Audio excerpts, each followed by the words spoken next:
ഏത് സമയത്തും ഉണർന്നിരിപ്പീൻ എന്നുള്ളൊരു സന്ദേശമാണ് ഇന്നത്തെ മോർണിംഗ് മന്നായിലൂടെ നമ്മൾ കേൾക്കാനായിട്ട് പോകുന്നത്.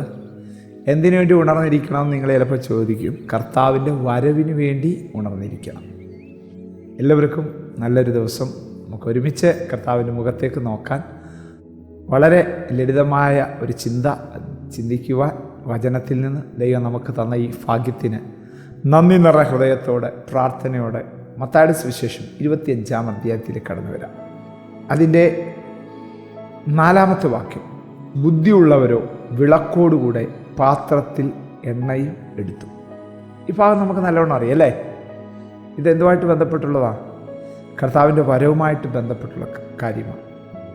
മത്തായിയുടെ സുവിശേഷം 24-ാം അധ്യായത്തിലും അത് തന്നെ കാണുന്നത്.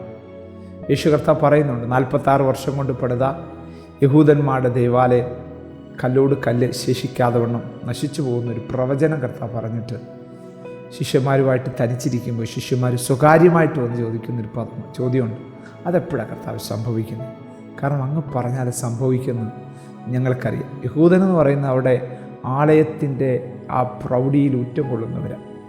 അതെപ്പോഴാണ് സംഭവിക്കുന്നത് എന്ന് പറഞ്ഞ് നിൻ്റെ വരവിനും ലോകാവസാനത്തിനും അടയാളം എന്ത് എന്ന് പറഞ്ഞ അധ്യായം മുഴുമിപ്പിച്ചതിന് ശേഷം അടുത്ത അധ്യായത്തിൽ കർത്താവ് ആ വരവിൽ എടുക്കപ്പെടുന്നത് എങ്ങനെയുള്ളവരാണ് എന്നുള്ള ഒരു ഉപമ എന്ന് പറഞ്ഞാൽ പറ്റത്തില്ല, ഒരു കറക്റ്റായിട്ട് നടക്കാൻ പോകുന്നൊരു കാര്യം കർത്താവ് മുൻകൂട്ടി കണ്ടുകൊണ്ട് പറയുകയാണ്. 10 കന്യകമാരെക്കുറിച്ച്. ആ 10 പേരിൽ 5 പേർ ബുദ്ധിയുള്ളവരായിരുന്നു. ബൈബിളിൽ നമ്മൾ മൊത്തത്തിൽ പഠിച്ചാൽ ആരാണ് ബുദ്ധിമാൻ? ദൈവത്തെ അന്വേഷിക്കുന്നവനാണ് ബുദ്ധിമാനെന്ന് തിരുവചനത്തിനകത്ത് കാണുവാനായിട്ട് കഴിയും. 2, ആഴത്തിൽ കുഴിച്ച് വചനത്തിൽ അടിസ്ഥാനമിട്ടവനാണ് ബുദ്ധിമാനെന്ന് നമുക്ക് കാണുവാനായിട്ട് കഴിയും. ആമേൻ, ഹല്ലേലൂയ. മേലോട്ടുള്ള ജീവയാത്രയ്ക്ക് വേണ്ടി തയ്യാറെടുക്കുന്നവനാണ് ബുദ്ധിമാനെന്ന് സദൃശ്യവാക്യത്തിൽ കാണുവാനായിട്ട് കഴിയും. അങ്ങനെ ലോകം പറയുന്നതിൽ നിന്നൊക്കെ വ്യത്യസ്തമായിട്ടുള്ള ഒരു ചിന്തയാണ് ബൈബിൾ ബുദ്ധിമാന് നൽകുന്നത്. ഇവിടെ പറയുന്നത് വിളക്കിനകത്ത് എണ്ണയുണ്ട്, കൂടാതെ പാത്രത്തിൽ എണ്ണ കൂടെ കരുതുന്ന അനുഭവം. മറ്റുള്ളവരെ പ്രാർത്ഥനാ വിഷയങ്ങളെ ഏൽപ്പിച്ചും മറ്റുള്ളവരോട് എനിക്ക് വേണ്ടി പ്രാർത്ഥിക്കണമെന്നൊക്കെ പറഞ്ഞ് വ്യക്തിപരമായി പ്രാർത്ഥിക്കാതെ ഒരു തട്ടുപൊളിപ്പൻ രീതിയിൽ ആത്മീയ ജീവിതം നയിക്കുന്നവരെ ഞാൻ കൂട്ടുന്നത് ആ ബുദ്ധിയില്ലാത്ത 5 പേരെ പോലെയാണ്. അവരും മണവാളനെ എതിരേൽപ്പാൻ ഇറങ്ങി തിരിച്ചവരാ. പ്രതീക്ഷയോടുകൂടാ അവിടെയും ജീവിതം ആരംഭിച്ചത്. എന്നാൽ മണവാളൻ വരാൻ അല്പം താമസിക്കുന്നു എന്ന് കണ്ടപ്പോൾ അവരുടെ വിളക്കിനകത്തെ എണ്ണ കുറയുന്നത് അവരറിഞ്ഞില്ല. പ്രിയമക്കൾ, ഇതൊരു ഭയങ്കര ഡേഞ്ചറാകാൻ സാധ്യതയുള്ളൊരു കാര്യമാണ്. ഓരോ ദിവസവും നമ്മുടെ ആത്മീയ ജീവിതത്തെ വ്യക്തിപരമായി അനലൈസ് ചെയ്യാൻ എനിക്ക് നിങ്ങൾക്കും കഴിയണം. അത് നമ്മുടെ കരങ്ങളിലിരിക്കുന്ന ദൈവവചനം ഒരു അളവുകോലായി, ഒരു തൂക്കുകട്ടയായിട്ടൊക്കെ എടുത്തു വേണം, മാനദണ്ഡമാക്കി വേണം നമ്മൾ ചെയ്യാൻ. അല്ലാതെ നമ്മുടെ കൂടെ രക്ഷിക്കപ്പെട്ടവരുടെ ആ സമയത്തുള്ളവരുമായിട്ട് നമ്മുടെ ആത്മീയ ജീവിതത്തിൽ നമ്മൾ തുലനം ചെയ്താൽ പരാജയപ്പെടാൻ സാധ്യതയുണ്ട്. വചനമായിരിക്കണം നമ്മുടെ അളവുകോൽ, കർത്താവായിരിക്കണം നമ്മുടെ അളവുകോൽ. നോക്കിയേ, അവിടെ വിളക്ക് കത്തിക്കൊണ്ടിരുന്നു. എന്നാൽ അല്പസമയമായപ്പോൾ, അർദ്ധരാത്രിയുടെ സമയമായപ്പോൾ ആ വിളക്ക് കെടാൻ തുടങ്ങി. നമ്മുടെ എല്ലാവരുടെ ജീവിതത്തിൽ അർദ്ധരാത്രിയുടെ സന്ദർഭങ്ങൾ കടന്നു വരും കേട്ടോ. അർദ്ധരാത്രിയുടെ സമയങ്ങൾ കടന്നു വരും. ആ സമയമാണ് നമ്മുടെ വിളക്ക് അധികം പ്രകാശിക്കേണ്ടത്. എൻ്റെ അർത്ഥം മനസ്സിലായോ?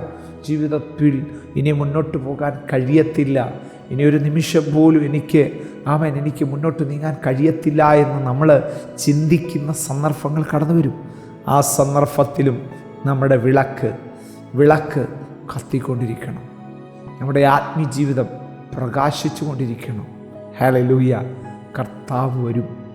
ഒന്നുകിൽ അല്ല എങ്കിൽ നമ്മുടെ ഈ ഭൂമിയിലെ ജീവിതം അവസാനിക്കും, കർത്തൃസന്നിധി ചേരും.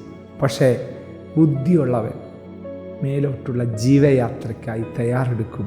കിട്ടുന്ന സമയം അർദ്ധരാത്രിയുടെ നിമിഷങ്ങൾ നമ്മുടെ ലൈഫിൽ കടന്നു വരുമ്പോൾ വിളക്കിലെ എണ്ണ ആളിക്കത്തിക്കുവാൻ എനിക്ക് നിങ്ങൾക്കും കഴിഞ്ഞാൽ മണവാളൻ വരുന്നത് കാണാൻ കഴിയും.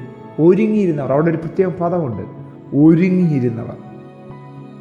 10ാമത്തെ വാക്യം, അവനോടുകൂടെ കല്യാണ സദ്യക്ക് ചെന്ന് ഒരുങ്ങിയിരുന്നവർ. ഹല്ലേലൂയ.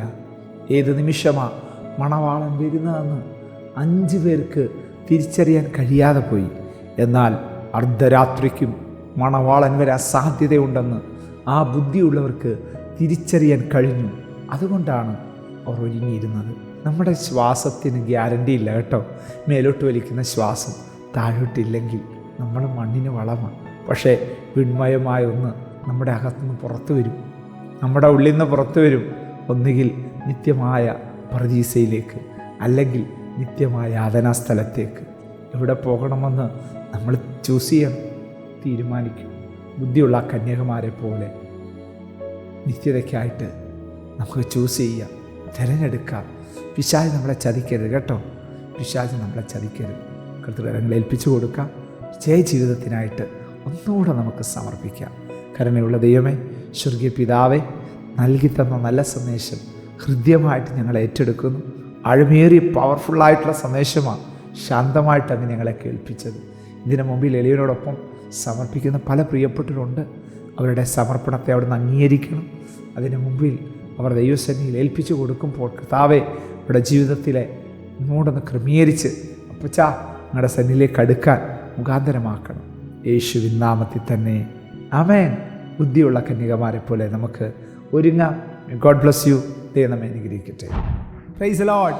മോർണിംഗ് മന്ന സന്ദേശം ശ്രവിച്ചുകൊണ്ടിരുന്ന എല്ലാ ദൈവമക്കൾക്കും സ്നേഹവന്ദനം. പാസ്റ്റർ ബിനു വട്ടപ്പാറ. ഈ ദൈവവചന സന്ദേശങ്ങൾ തുടർമാനമായി ലഭിക്കുന്നതിനായി 9745600023 എന്ന വാട്സാപ്പ് നമ്പറിൽ ബന്ധപ്പെടാവുന്നതാണ്.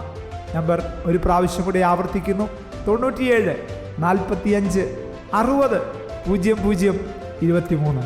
ദൈവം നമ്മേവരെയും അനുഗ്രഹിക്കട്ടെ. God bless you.